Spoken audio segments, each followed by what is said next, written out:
Parlant d'habitatge, els visats per fer habitatges plurifamiliars han baixat un 40% a Mallorca respecte al primer semestre de l'any passat, segons dades del Col·legi d'Apareadors i Arquitectes Tècnics a Mallorca corresponents al primer semestre, 6 primers mesos d'enguany en relació al mateix període de l'any passat. És a dir, s'ha passat de 1.034 permisos a 612 visats, en aquest cas, per fer habitatges plurifamiliars. Això fa que per primera vegada d'ençà 2018 es construeixen més habitatges unifamiliars que no plurifamiliars a l'illa de Mallorca. En línies generals s'han visat 1.234 habitatges, un 24% menys que el 2021. Dels perquès, els motius, les conseqüències d'aquesta situació en parlam avui. Ens acompanya als estudis d'IV3 Ràdio el president del Col·legi d'Apareadors i Arquitectes Tècnics de Mallorca, ell és Luis Alfonso León. Benvingut i molt bon dia. Hola, buenos días y muchas gracias por la invitación. Per acompanyar-nos, a vostè per ser aquí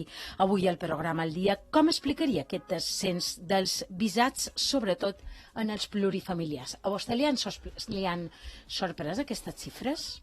La verdad es que no nos han sorprendido porque llevamos años con esta tendencia. La crisis del COVID y las posteriores crisis que han ido surgiendo nos han hecho que el precio de la vivienda se dispare y está fuera del poder adquisitivo del ciudadano medio-bajo de las islas. I tot això està relacionat amb aquesta activitat que vostès han explicat del primer semestre, no? El fet, per exemple, que es construeixin menys habitatges plurifamiliars, menys pisos, ¿no? Això impacta directament el preu de l'habitatge. Correcto. Llevamos una época que veíamos la tendencia a la baja y ahora hemos llegado al culmen porque la administración ha bajado el ritmo de producción de vivienda social. Por otra parte, el promotor, al ver que la posibilidad de venta dentro de la ciudadanía mallorquina se le complica, pues ha preferido realizar otro tipo de inversiones. Quan diu la possibilitat de venda entre els mallorquins, a què es refereix? Vull dir, hi ha demanda d'habitatges plurifamiliars a preus assequibles? M'imagino que sí. On està el que no encaixi demanda-oferta? Demanda hay, pero para la vivienda, para la ciudadanía de calidad media alta. Hay muchas promociones en la ciudad de Palma, tú puedes ir a pedir información, pero son ventas de 400, 500 euros para arriba. Por debajo de ese precio es muy complicado encontrar nada dentro de Palma. Si te vas fuera del entorno de la capital, entonces tienes más posibilidades. Pero al final, lo comido por lo servido, lo que pagas en el tiempo que tú le dedicas al traslado y lo que pagas en gasolina, al final es lo que te has ahorrado de la diferencia de coste de la vivienda en Palma o en las afueras. I per què no es construeixen més habitatges a preus més assequibles a Palma? A ver, hay muchos motivos, porque los impuestos son muy elevados, porque la crisis que hemos sufrido de estocaje y de materias primas ha hecho que se dispararan los precios hacia arriba, porque la guerra de Ucrania ha retraído a los inversores, porque la crisis energética está provocando que se disparen más todavía los costes de las obras. Al final, el problema es que estamos, ayer creo que lo explicaba, en medio de una tormenta perfecta en la que todo ha ido en contra del precio de la vivienda. Perquè aquests habitatges que vostè parla, per exemple, a Palma, plurifamiliars per damunt dels 300.000, 400.000 euros, es venen? Sí, pero a un determinado público, no para el ciudadano mallorquín, porque con un sueldo medio que tenemos aquí en la isla, que puede ser de 1.000, 1.500 euros, al final no puedes dedicarle 40, 50 años de tu vida a pagar una hipoteca. Es muy complicado. Y luego también los bancos quieren unas garantías y a la hora de soltar un adelanto para justificar que tú realmente asumes ese compromiso, no puedes hacer el ahorro de ese importe que tienes que pagar por adelantado. Sí que ha augmentat molt, o sí que ha augmentat, dins aquesta caiguda general, hi ha un augment de visats per unifamiliars, no? En aquest cas sí. De unifamiliar, yo te diría que se ha mantenido constante. Ha crecido, creo que es un 4, un 4,5. O sea, seguimos en la misma línea. Al final, que se hace una vivienda unifamiliar es una persona que tiene un poder adquisitivo medio alto. Entonces, cuando se mete a hacer este tipo de inversiones, normalmente es porque ya tiene la disponibilidad o la posibilidad de hacerlo. Mientras que las plurifamiliares es más una inversión de futuro. Al igual, si són o no són nascuts aquí, però la gent resident aquí, per no dir, volia dir els mallorquins, la gent resident aquí, dins aquestes xifres, on són? Són gent resident aquí? Els qui compren aquests habitatges, siguin els plurifamiliars o siguin els unifamiliars? Yo lo que te intentaría informar es de que hay que hacer un reparto por edades. Es decir, las personas de una determinada edad, mayores, tienen la vida resuelta, consolidada y tienen sus propiedades. El problema lo tenemos con los jóvenes. En ese proceso, el joven que crea una familia nueva, que empieza una relación, que tiene que destinar parte de su sueldo a pagar esa hipoteca, ese es el que tiene el problema, porque al final los sueldos son demasiado ajustados y el porcentaje de dinero que tienes que retirar cada mes para pagar la hipoteca no te permite vivir, porque también tenemos que ser conscientes que estamos viviendo en una comunidad de las que tiene los precios más elevados de toda España. Si no mal recuerdo la última vez, creo que éramos los segundos o los terceros, o sea, el coste de la vida en las islas es muy alto. Y eso al final también repercute en lo que tú puedes ahorrar para comprar la vivienda. Aquestes xifres de visats, persones a Mallorca, hi ha alguna zona de Mallorca on s'estigui construint especialment? A ver, si vamos por tipologías, al final vemos que la plurifamiliar, el sitio donde más se expande, siempre es en Palma. ¿Por qué? Porque es el núcleo residencial de la isla. Pero si vamos por unifamiliares, al final casi siempre se distribuye por zonas de costa y zonas de buenas vistas y de buenos emplazamientos. Estaríem parlant Calvià, Andratx, Damant. Sí, más o menos. Mira, los resultados que tenemos de las unifamiliares, por ejemplo, tenemos 93 unifamiliares en Marratxí, 62 en Campos y 52 en Palma. Marratxí també, entenc que també és perquè està a prop de Palma, no? Claro, es una zona residencial exquisita por las distancias que hay y por la facilidad de acceso a la ciudad de Palma. També hi ha una dada que ens ha cridat l'atenció, 1.200 remodelacions de cases antigues. En aquest cas, quin és el mercat que es mou? Quina és la demanda que fa que es duin a terme aquestes remodelacions? Yo te comentaría dos temas al respecto. La primera es que así como veíamos que la plurifamiliar iba cayendo, en el caso de las reformas va subiendo. Es decir, al final la tendencia en Europa es a rehabilitar para no consumir territorio principalmente. Entonces es una tendencia que está al alza y que ahora además se tiene que multiplicar porque viene una inversión muy importante a través de los fondos de rehabilitación, los famosos fondos New Generation, que nos van a hacer que incluso nos salga más barato rehabilitar que comprar. Uno de los hándicaps que tiene la rehabilitación es que cuando tú sopesas el coste de comprar una obra nueva y sopesas el coste de rehabilitar una vivienda que tienes en profundidad, al final te sale mucho más caro rehabilitar que comprar. En este caso, son unos fondos que vienen destinados exclusivamente a temas de eficiencia energética, pero que te permiten obtener una calidad de vida dentro de una edificación existente que es incluso superior a muchas de las que hoy en día se están ejecutando.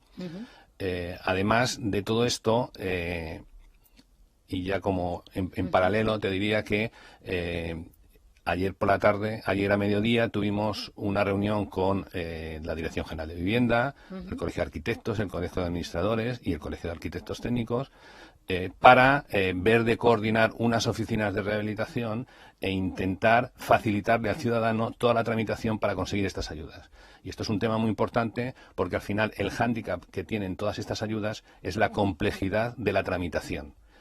Y en esta ocasión el Govern Balear ha puesto en nuestras manos el facilitar toda toda esa tramitación, gestionando y coordinándonos nosotros con ellos a ver qué es lo que hay que hacer, cómo lo hay que hacer, intentando que sea lo más fàcil possible.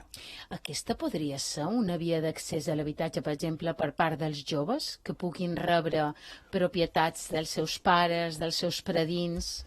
Parlàvem ahir precisament, no sé si se pot enllaçar, de que hi ha una legislació, cada vegada augmenten més les donacions en vida, per exemple, de les propietats. No sé si està lligat una cosa en l'altra, que augmentin aquestes donacions en vides de propietat, la casa dels predins, la segona residència, que la puguin donar als nets i que aquests facin aquestes remodelacions. Ese es el objetivo principal de estas ayudas. El objetivo principal de estas ayudas es toda esa vivienda existente que es anterior al 2000, que sus condiciones de habitabilidad y de térmicas para vivir de una forma agradable dentro de tu casa, puedas facilitar el ponerla en condiciones adecuadas para tener una vida en condiciones térmicas muy buenas.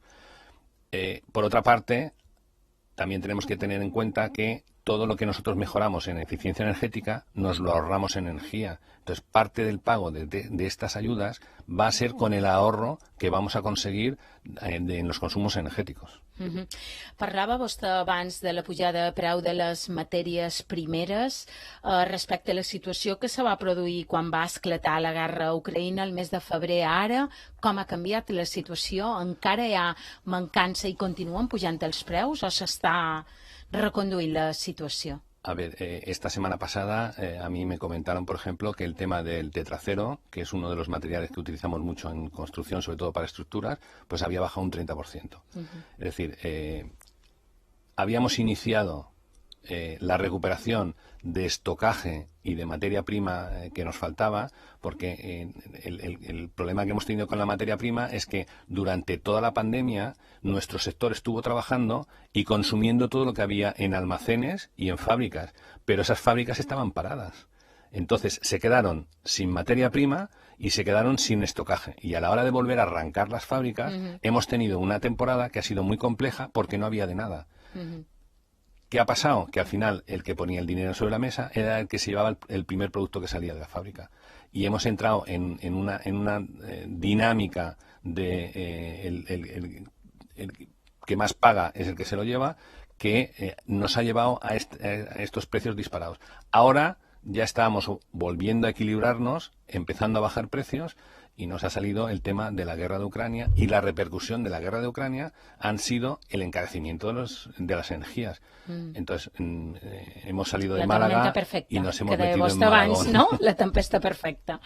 I la situació ara és encara complicada, i entenc, no? Claro. Ara és una qüestió de preus. Mira, ayer lo explicábamos. El Gobierno Balear ha firmado un acuerdo con constructores y promotores, y hace un momento lo estabais hablando aquí mismo.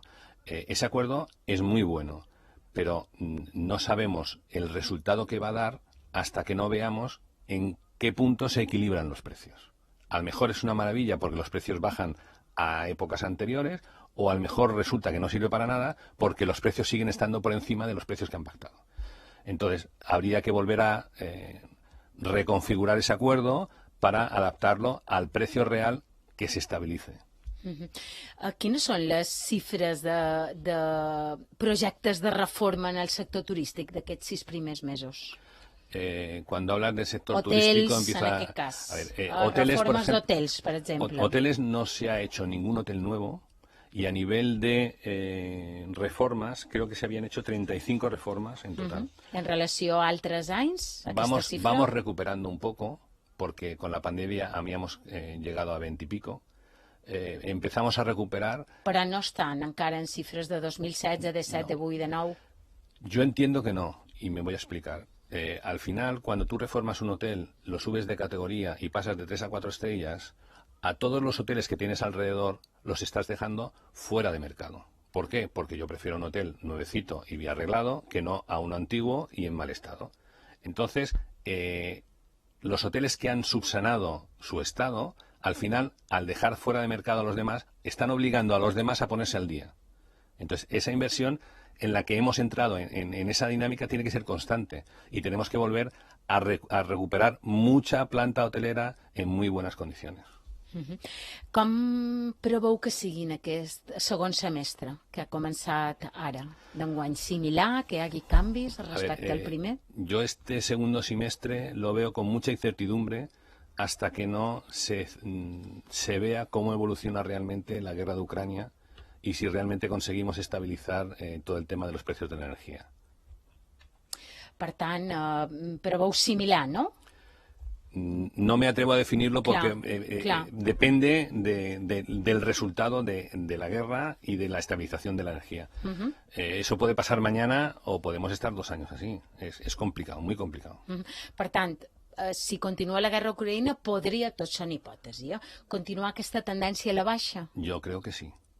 Yo creo que sí, porque al final llegará un momento en que no podremos pagar lo que nos piden.